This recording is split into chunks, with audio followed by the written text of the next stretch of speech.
කටයුතු බාධා කරන සමාවෙන් මම ආරෝපණයට මේ කියන්නේ මම මේ වැඩේ කරනකොට මේ මට වෙන අත්දැකීම් ටික ඔබන්සේට මේ කියලා ඒ ටික පිරිසිදු කරගන්න ඕන නිසා මම මේක අහන්නේ. එනවාස මේ මට පුද්ගලික විතර්ක ගොඩක් එනවා වැඩි. ඒ කියන්නේ මේ අර දේවල් සංසන්දනය වෙන ගතිය වැඩි. දැන් උදාහරණයක් විදිහට මේනවාස මේ දැන් මම නිස්සරණ වනේදී රිට්‍රීට් එකේ කාලයක් හිටියනේ. ඒක සහ මේ මම කලින් ඔයිට කලින් ගියා නිහඬරණ කියලා තැනකට මේ ඒකත් ඔය නිස්සරණ වනේ වගේම මේ ආරණ සේනාසනයක් නෙවෙයි ඒක මේ අර මෙඩිටේෂන් සෙන්ටර් එක. නමුත් මේ දැන් එතන කියන්නේ සිහියම තමයි. මම හිතන්නේ එතනත් ලොකු හාමුදුරුවෝ මේ අලුත්ගමෝල ඥානවීර ස්වාමීන් වහන්සේ නමක් උන්වහන්සේ කියන්නේ සිහිය පෙරටු කරගෙන කරන වැඩක් තමයි. හැබැයි මේ අර එතන සක්මන පරයන්කයට වඩා එදිනදා ජීවිතේදී කොහොමද මේ සිහිය වැඩෙන්නේ කියන එක තමයි මට හිතෙන විදිහට එතන වුණු වෙන්නේ. ඉතින් අර ඒකත් එක්ක මට හිතෙනවා මේ නිස්සරණ වනේ හොඳයි අරක හොඳ නෑ කියලා මට හිතෙනවා. නමුත් මම අරයට ඒ සම්බන්ධව මම උදව් කරනවා හිට. නමුත් මේ ඒත් එක්ක මම ඒක විචනය කරනවා.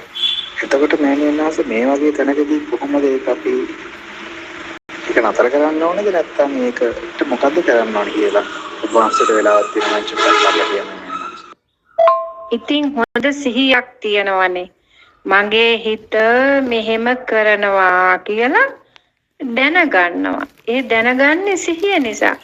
තමන්ගේ හිතේ ස්වභාවය මෙහෙමයි කියලා දන්නවා කියන්නේ හොඳ සිහියක් තියෙනවා කියන එක.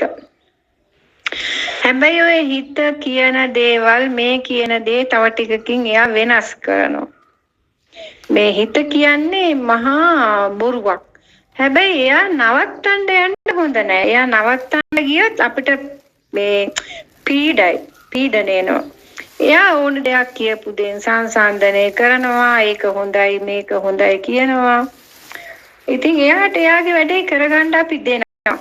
හැබැයි අපි කරන්නේ එයා ඒ තමගේ හිත පිස්සු නටද්දී එයාගේ පිස්සු එයාට නටන්න දීලා අපි කයේ සිහිය තියනවා. ඒ කියන්නේ වැඩක් කරනකොට ඒ වැඩේ සිහිය තියනවා. අතු ගන්නවා නම් අතු ගන්න වැඩේ. එතකොට අත් දෙකට දැනෙනවනේ අතු ගන්නවා. අතු ගන්නකොට අත් දෙකට මොකක් හරි දැනෙනවනේ අන්නේ දැනීම. දත් මදිනකොට කටට දැනීම. තේ බොනකොට ඒකේ රස දැනීම. කෑම කනකොට කෑමේ රස දැනීම. ඇවිදිනකොට යටිපතුලට දැනීම. ඒ වගේ අපි මේ කයේ දැනීමට සිහිය දානවා. ඒ හිත නටන පිස්සුව අතරින් සිත පිස්සු නටනවා. ඒ පිස්සු අතරින් අපි කයේ දැනීමට සිහිය දානවා. අපි හිතේ ස්වභාවය නවත්තන්න යන්නේ නැහැ. නැවතුවොත් ඒක හරි වෙහෙසයි පීඩයි. අපි කරන්නේ ඒ හිතේ එක එක පංච අතරින් කයේ දැනීමට සිහිය දානවා. එතකොට එහෙම කරන්න අර හිතට එක එක විකාර හිතා ඉන්න බැරි වෙනවා. මොකද අපි යාට ඒ අතරින් අපි වෙන වැඩකට යොමු කරනවනේ අපේ සිහිය. ඒ නිසා ඉතින් මේක කරන්න ඕනේ. මේක තමන් අල්ලන විදිය හරිද බලන්න එකක් කරලා දාන්න ඕනේ. අපි කියමුකෝ දත් මදිනකොට කොහොමද මං සිහියේ දත් මැද්දේ? මොකද මට උනේ? ඔළුව පීරනකොට කොහොමද සිහියෙන් ඔළුව පීරවුවේ? මොකද උනේ?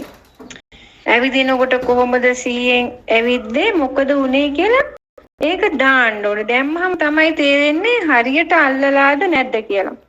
අර සිතේ සිතුවිලි නැත්තම් සිතේ ස්වභාවයේ සිහිය පවත්තන එක ඒක අපි දිගින් දිගට යන්න දෙන්න හොඳ නැහැ. මගේ සිත මේ වගේ කියලා දිගින් දිගට යන්න හොඳ නැහැ. මොකද හිත කොහොමත් පිස්සු තමයි කාගේ හිතත්.